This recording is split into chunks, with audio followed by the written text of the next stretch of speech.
Di Sumeria, pada tahun 2000 sebelum Masehi, telah dikenal serbuk sari bunga opium atau candu, atau biasa disebut hulgil, yang artinya obat yang menggembirakan. Hulgil ini banyak tumbuh di daerah pegunungan dan dataran tinggi.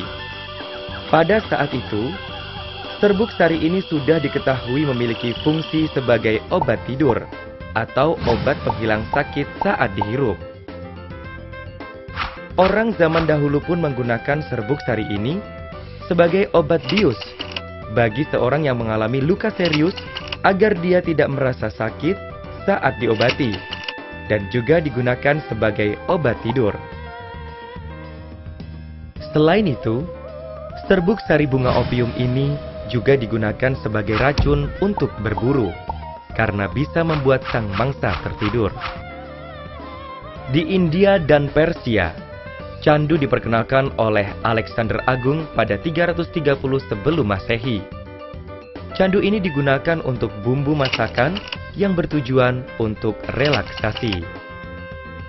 Mengapa menyalahgunakan narkoba itu berbahaya? Salah satu efek setelah memakai narkoba adalah halusinogen. Si pemakai akan berhalusinasi seolah-olah melihat sesuatu yang lain. Itulah mengapa seseorang yang menyetir setelah menggunakan narkoba berakhir pada kecelakaan.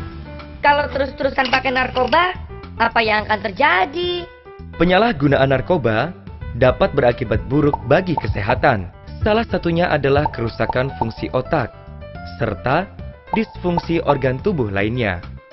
Jika kita menengok ke belakang, pada masa Orde Baru, penyalahgunaan narkoba sudah menjadi permasalahan yang serius dan semakin meningkat tiap tahunnya, hingga pada akhirnya meledak dengan dibarengi krisis mata uang regional pada pertengahan tahun 1997. Kebijakan yang selama ini dibuat seakan sudah tidak bisa lagi mengimbangi permasalahan yang ada.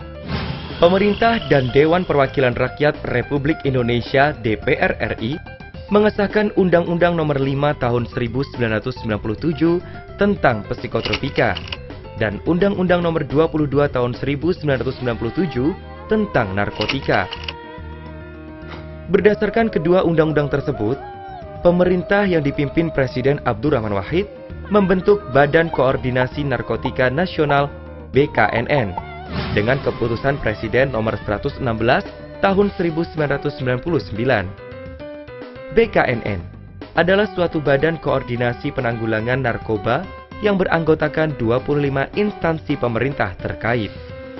BKNN sebagai badan koordinasi dirasakan tidak lagi memadai untuk menghadapi ancaman bahaya narkoba yang makin serius.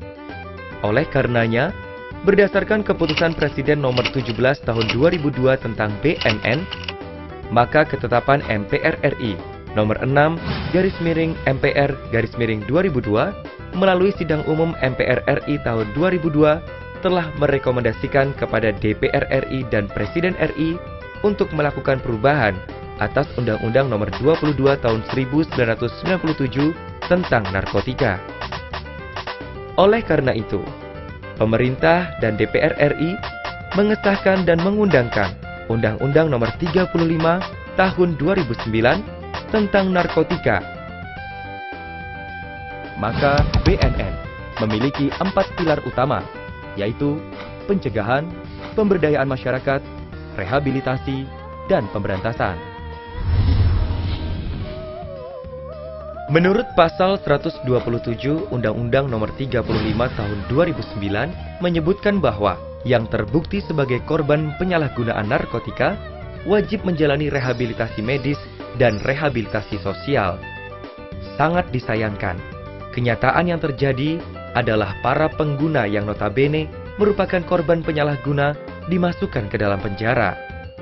Kapasitas penjara yang terbatas pada akhirnya membuat para pengguna harus satu sel dengan para kurir dan pengedar. Pada akhirnya, setelah keluar dari penjara, para korban ini malah semakin pintar dan menjadi-jadi. Berdasarkan fakta tersebut, 2014 ditetapkan sebagai tahun pencanangan penyelamatan pengguna narkoba. Seluruh komponen yang berada di Badan Narkotika Nasional bersatu padu untuk mensosialisasikan hal tersebut. Tidak hanya BNN, tapi kamu, dia, mereka, kita, dan seluruh bangsa Indonesia dapat melakukan aksi nyata untuk membantu para korban. Rangkul dan bujuk mereka untuk direhabilitasi, agar mereka bisa segera pulih dan kembali ke masyarakat. Ingat, penjara hanyalah tempat bagi para bandar narkoba. Pengguna adalah korban yang harus kita selamatkan. Rehabilitasi segera, karena satu nyawa terlalu berharga untuk disia-siakan.